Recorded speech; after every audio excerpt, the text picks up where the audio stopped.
Hello everyone, welcome back to my channel. आज है 24 अप्रैल और आज हम पढ़ेंगे 24 अप्रैल के सभी इम्पॉर्टेंट करंट अफेयर्स के क्वेश्चंस को और साथ ही सभी क्वेश्चन से जुड़े इम्पॉर्टेंट फैक्ट्स भी डिस्कस करेंगे। तो चलिए स्टार्ट करते हैं आज का सेशन। आज का पहला सवाल है, विश्व पुस्तक और कॉपीराइट दिवस कब मनाया जाता है? तो हर साल विश्व पुस्तक और कॉपीराइट दिवस 23 अप्रैल को मनाया जाता है। लोगों को किताबों का महत्व समझाने के उद्देश्य से इस दिवस की शुरुआत यूनेस्को द्वारा आधिकारिक तौर पर साल 1995 में की गई थी, जबकि साल 1922 में सर्वेंट्स पब्लिशिंग हाउस के निदेशक विंसेंट क्लेवेल द्वारा इसको पहली बार शुरू किया गया था और साल 1926 में पहली बार यह दिवस बार्सिलोना में मनाया गया था। साल 2025 के लिए इस दिवस की थीम है अपने तरीके से पढ़ें। तो आंसर हो जाएगा ऑप्शन डी 23 अप्रैल। अब अप्रैल महीने के कुछ और इम्पोर्टेंट डेज और उनके थीम। तो भारतीय रिजर्व बैंक का स्थापना दिवस हर साल 1 अप्रैल को मनाया जाता है और केंद्रीय जांच ब्यूरो यानी कि सीबीआई का स्थापना दिवस भी हर साल 1 अप्रैल को मनाया जाता है। विश्व ऑटिज्म जागरूकता दिवस हर साल 2 अप्रैल को मनाया जाता है और साल 2025 के लिए इस दिवस की थीम है न्यूरो डाइवर्सिटी को आगे बढ़ाना और संयुक्त राष्ट्र सतत विकास लक्ष्य।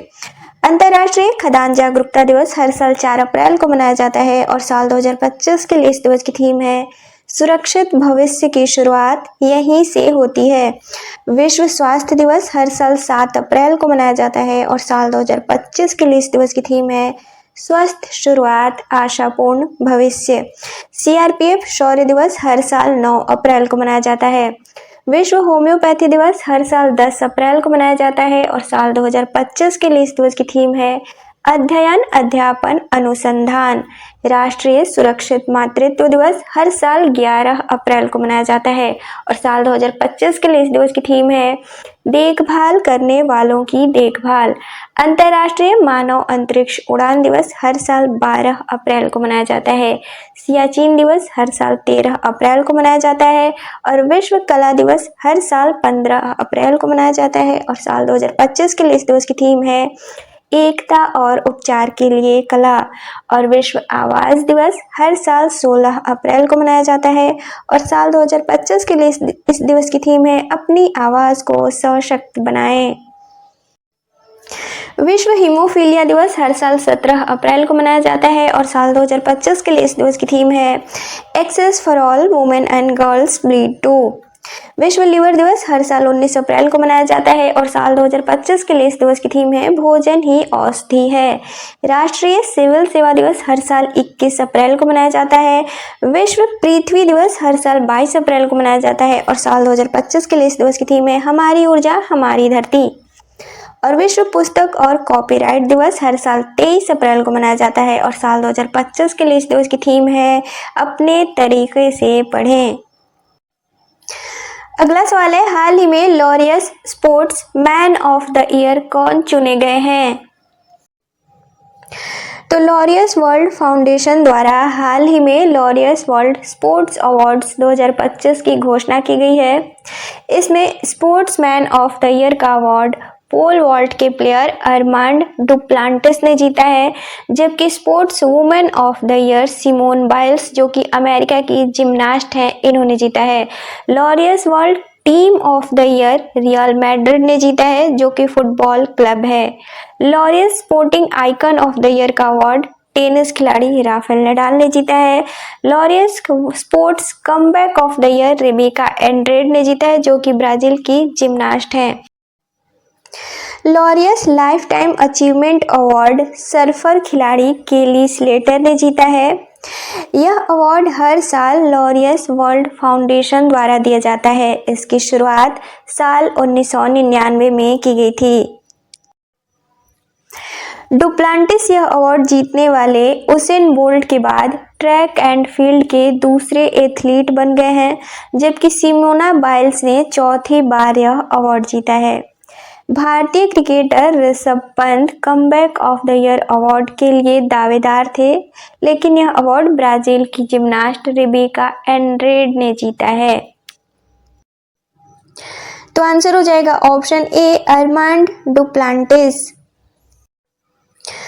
अगला सवाल है, हाल ही में किस राज्य के मुख्यमंत्री ने गरिमा और बोर्शो-बुरोन उत्सव 2025 का उद्घाटन किया है? तो हाल ही में त्रिपुरा के मुख्यमंत्री माणिक साहा ने अगरतला में 2 दिवसीय उत्सव गरिमा और बोर्शो-बुरोन उत्सव का उद्घाटन किया है। अब त्रिपुरा, तो त्रिपुरा की राजधानी है अगरतला। यहाँ के वर्तमान मुख्यमंत्री हैं माणिक साहा और वर्तमान राज्यपाल हैं इंद्रसेना रेड्डी नल्लू। तो आंसर हो जाएगा ऑप्शन सी त्रिपुरा। अगला सवाल है, हाल ही में AIIB के उपाध्यक्ष कौन नियुक्त किए गए हैं? तो केंद्र सरकार के पूर्व वित्त सचिव अजय भूषण पांडे हाल ही में AIIB यानी कि एशियन इंफ्रास्ट्रक्चर इन्वेस्टमेंट बैंक के उपाध्यक्ष नियुक्त किए गए हैं। AIIB एक बहुपक्षीय विकास बैंक है जो भविष्य के लिए बुनियादी ढांचे के वित्त पोषण के लिए समर्पित है। इसका परिचालन साल 2016 में शुरू हुआ था। इसके 110 देश स्वीकृत सदस्य हैं। भारत इस बैंक का दूसरा सबसे बड़ा शेयरधारक है, जबकि पहला शेयरधारक है चाइना।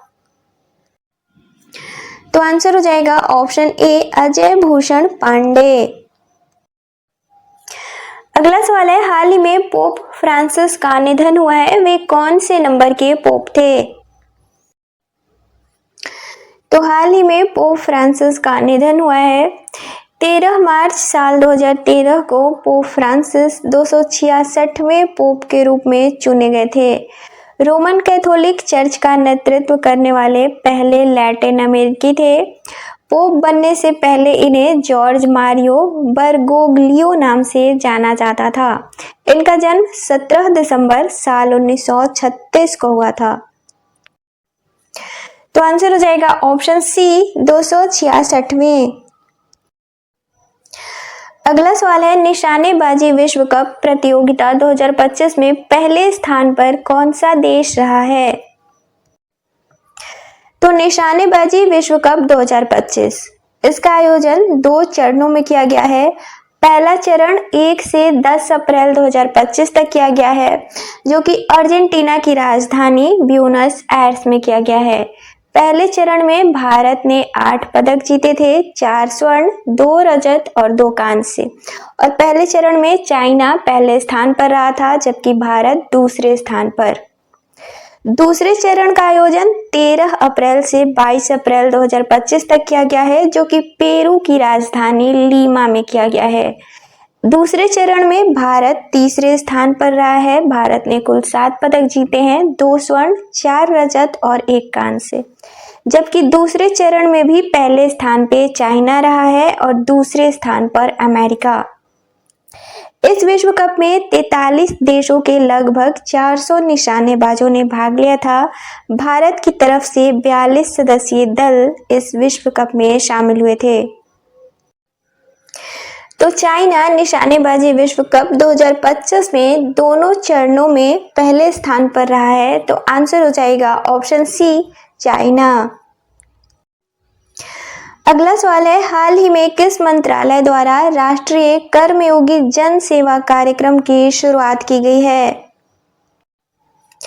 तो आयुष मंत्रालय द्वारा हाल ही में राष्ट्रीय कर्मयोगी जन सेवा कार्यक्रम का आयोजन नई दिल्ली में किया गया है। इसका उद्देश्य था कर्मचारियों के सेवा उन्मुखीकरण और व्यावसायिक कौशल को बढ़ावा देना। यह कार्यक्रम मिशन कर्मयोगी ढांचे के तहत क्षमता निर्माण आयोग के सहयोग से आयोजित किया गया था। तो आंसर हो जाएगा ऑप्शन बी आयुष मंत्रालय। अब कल के क्वेश्चंस का रिवीजन करेंगे। कल का पहला सवाल था, विश्व पृथ्वी दिवस कब मनाया जाता है? तो इसका राइट आंसर था ऑप्शन डी 22 अप्रैल। अगला सवाल था, हाल ही में इंटरनेशनल बिग कैट अलायंस का मुख्यालय कहां स्थापित करने की घोषणा की गई है? तो इसका राइट आंसर था ऑप्शन ए भारत। अगला सवाल था, हाल ही में यूनेस्को द्वारा मेमोरी ऑफ वर्ल्ड रजिस्टर में कौन से 2 भारतीय अभिलेखों को शामिल किया गया है? तो इसका राइट आंसर था ऑप्शन सी, उपर्युक्त दोनों। अगला सवाल था, हाल ही में फीडे वुमेन चेस चैंपियनशिप 2025 का खिताब किसने जीता है? तो इसका राइट आंसर था ऑप्शन बी, जू वेनजून। अगला सवाल था, अभ्यास डेजर्ट फ्लैग 10 का आयोजन कहाँ किया जा रहा है? तो इसका राइट आंसर था ऑप्शन बी, संयुक्त अरब अमीरात। अगला सवाल था, हाल ही में केंद्रीय वित्त मंत्रालय में राजस्व सचिव के रूप में किसे नियुक्त किया गया है? तो इसका राइट आंसर था ऑप्शन ए, अरविंद श्रीवास्तव। अगला सवाल था, हाल ही में किस अमेरिकी शहर ने डॉक्टर बी.आर. अंबेडकर दिवस घोषित किया है? तो इसका राइट आंसर था ऑप्शन बी, न्यूयॉर्क। अगला सवाल था, हाल ही में 15वीं हॉकी इंडिया सीनियर पुरुष राष्ट्रीय चैंपियनशिप किसने जीता है? तो इसका राइट आंसर था ऑप्शन बी, पंजाब। अगला और लास्ट क्वेश्चन था, हाल ही में लगातार चौथे वर्ष भारत का सबसे बड़ा व्यापारिक साझेदार देश कौन सा बना है? तो इसका राइट आंसर था ऑप्शन ए, अमेरिका।